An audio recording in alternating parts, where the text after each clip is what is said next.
แล้วค่ะด่างหนึ่งแล้วนี่วิงเอาไปให้เพิ่นใส่ขอบให้เนาะค่ะให้เพิ่นใส่ขอบให้เพิ่นเอา80 บาทค่าขอบค่าใส่ให้เนาะค่ะแล้ว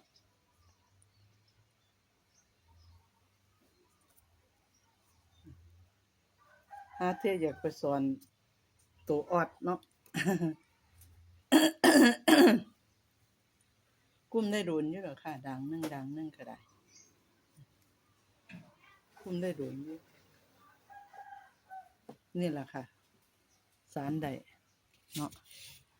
นี่ด่างที่2นี่กำลังสารอยู่นี่ด่างที่2จ้ะกำลังสารไว้จังซั่นล่ะเนาะพี่น้องแม่นบ่ดูสอนก็สร้างขอมันมีไว้เฮียนเฮาเนาะด่างนี่ก็ได้หลายเติบแล้วล่ะขอแต่ว่ามันมีอยู่เฮียนก็พอ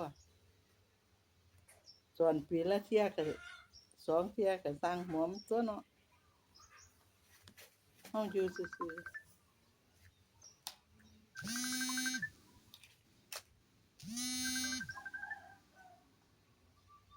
ฮัลโหลเอาตามนี้